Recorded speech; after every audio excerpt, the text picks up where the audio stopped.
Elinho é especulado no Palmeiras, entenda a verdade. A contagem regressiva por Paulinho, informação importante pela Copa do Brasil.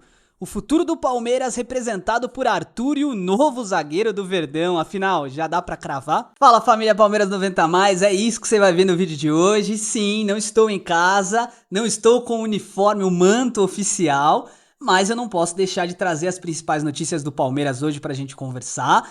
E eu quero começar o vídeo de hoje falando do Piquerez, tá? Então, ontem nós tivemos uma notícia que preocupou num primeiro momento, né? Uma possível lesão séria do Piquerez na partida do Uruguai contra a Inglaterra. Parece que ele se machucou ali numa entrada do Madueke, né, o jogador da Inglaterra, e enfim, a expectativa tava muito elevada, né, de que fosse uma lesão ali que, sei lá, tirasse o jogador até da Copa do Mundo, tá? Então, podemos respirar um pouco mais tranquilo do ponto de vista, né, do ser humano Joaquim Piquerez, que estará disponível sim na Copa do Mundo, ao que tudo indica. Ele está voltando para o Brasil e vai ser reavaliado pelos médicos, pela equipe de performance e fisiologia do Palmeiras. Uma vez que o jogador esteja bem, faz sentido que o Palmeiras poupe-o por um tempo, até para que ele ganhe um pouco mais de condição física e fisiológica para retornar aos gramados mais para frente e disputar a Copa do Mundo.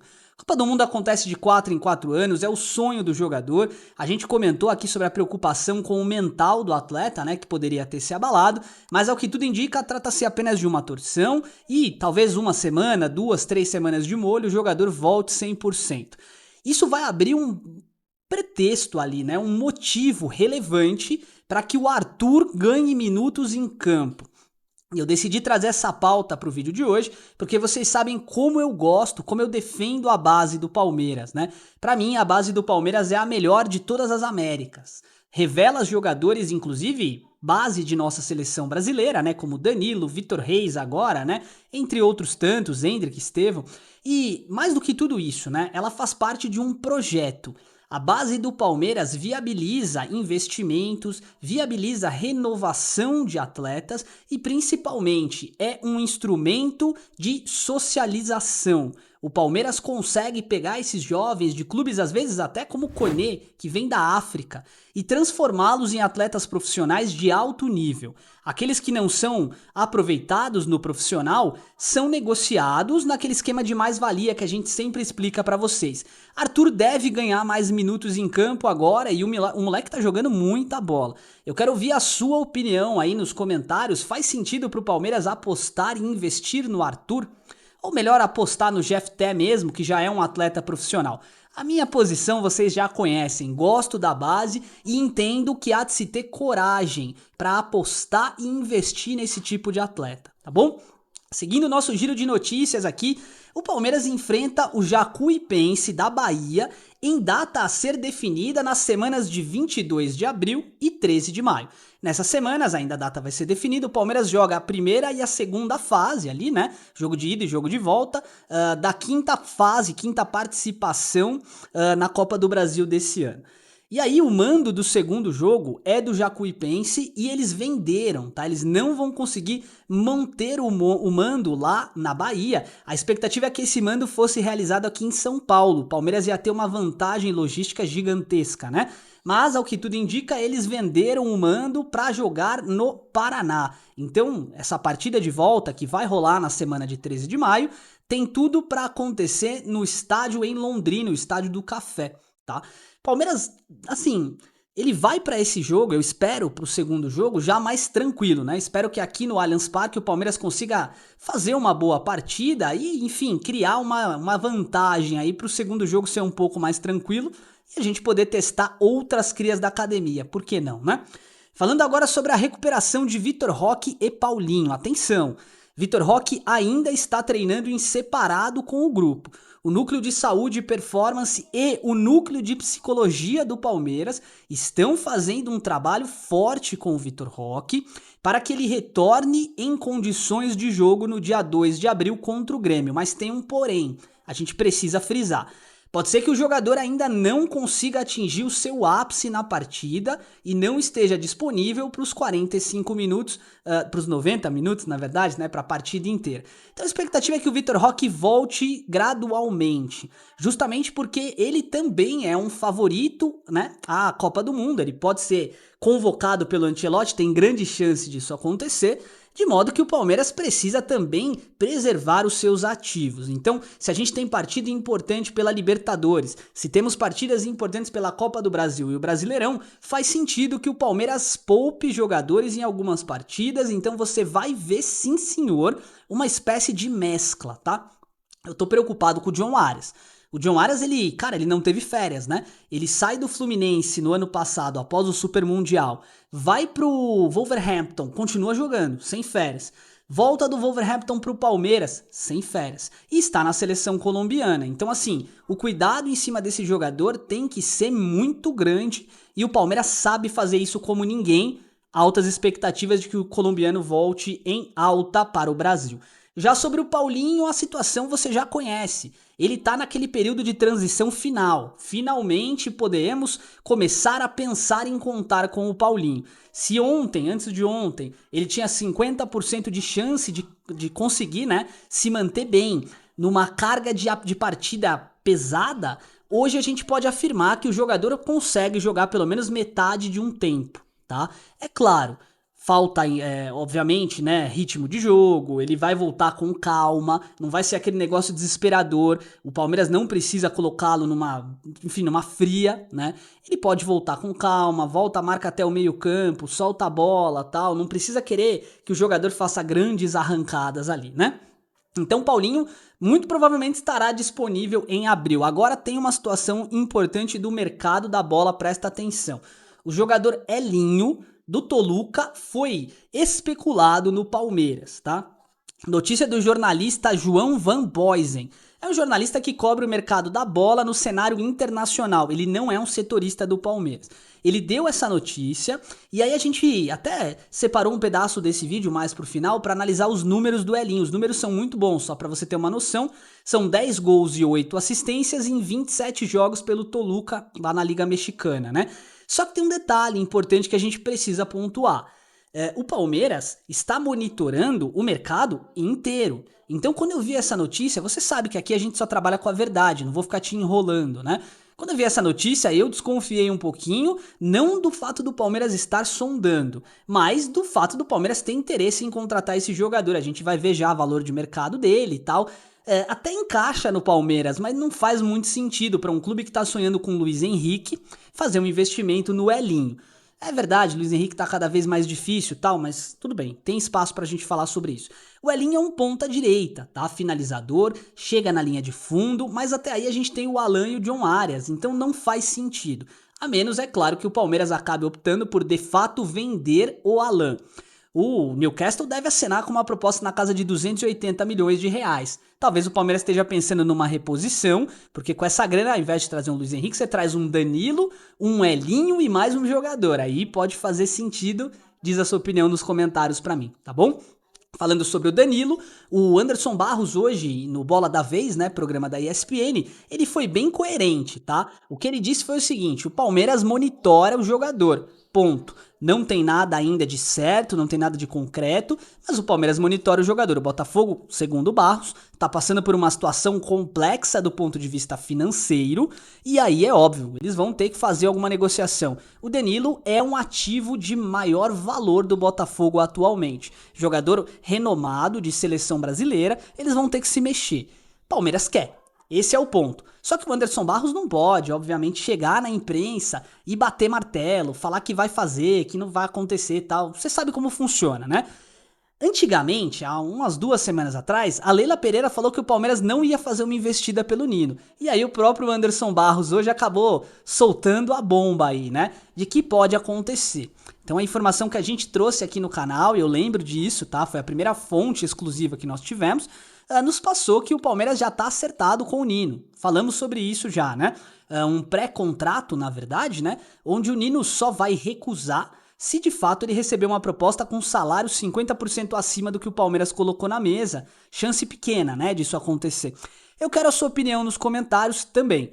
Danilo, Nino, Elinho, Fabinho, Luiz Henrique, qual desses jogadores ocuparia melhor o time do Abel Ferreira? Qual desses jogadores chegaria para ser titular e, de fato, de uma maneira bem objetiva, seria o jogador que o Palmeiras precisa? Deixa sua opinião nos comentários, porque isso é muito importante, você sabe. Vamos dar uma olhadinha aqui nos números do Elinho? Vem comigo pro SofaScore. Cá estamos no nosso SofaScore para analisar o Elinho e comparar os números dele com de alguns jogadores do Palmeiras, tá bom? A Liga Mexicana, se não me falha a memória, ela é separada entre clausura e apertura, né? Então é como se fosse o primeiro e o segundo turno deles lá. Vem cá, vamos dar uma olhada, ó. Na Liga Clausura, na temporada 25-26, o Elinho fez 8 jogos, sendo 4 como titular, tá? É um ponta direita, ficou na equipe da semana 2 vezes. 3 gols e uma assistência, uma média de participação em gols de 4 em 8 jogos. Caramba, 50%. Números bem relevantes, tá? Ele tem 40 ações com a bola por partida. Para um ponta, é também um número relevante. O mapa de calor dele aqui mostra que ele até pisa na área, né? Bate escanteio e tal. Mas o negócio dele aqui é jogar mais ou menos como o Alan joga. E aí começa a fazer sentido. Se de repente o Palmeiras traz o Elinho, é porque tá fazendo uma reposição pro Alan. E aí é óbvio, vai trazer pelo menos mais um jogador ali além do Nino. Então seria Nino, Danilo e Elinho. Será? Não me deixem sonhar, tá? Do ponto de vista do Elinho, tudo bem. Não dá pra falar que ele é mais jogador que o Alan. Mas o Danilo ajudaria demais, né? Analisando aqui o resto dos números dele, então, ele tem uma média de 65% de acerto no drible. O que é muito alto, tá? Muito alto de verdade. Acima de 50% já é bem alto. Jogador de linha de fundo, né? Driblador. Ganha 44% das disputas, sendo 47% no chão. Não é um jogador alto, né? Perde bastante a bola. Isso quer dizer também que ele arrisca o drible. Jogador que interessa ao Palmeiras por essa característica. Jogador batedor de pênalti. Então, dos 3 gols que ele fez, 2 foram de pênalti, tá? 100% de aproveitamento. Vamos dar uma olhada no Apertura, né? O Apertura dele, né? A primeira fase ali, né? Os primeiros 18 jogos, vamos chamar assim, né? No caso aqui dele são 12. Ele fez basicamente 9 como titular e 10 participações em gols em 12 jogos. Cara, realmente o Apertura do Elinho foi muito bom, tá? E você vê que no Apertura ele tem um leque de opções, né? Porque além dele ser o jogador de linha de fundo, olha o mapa de calor dele aqui, ó. Ele flutua pelo meio. Isso é interessante, tá? Porque você tem o John Arias com a mesma característica. Ter 2 jogadores com essa velocidade e essa capacidade de mudança de direção pode abrir espaço pro Vitor Roque e pro Flaco Lopes. Gosto disso, tá? Gosto bastante.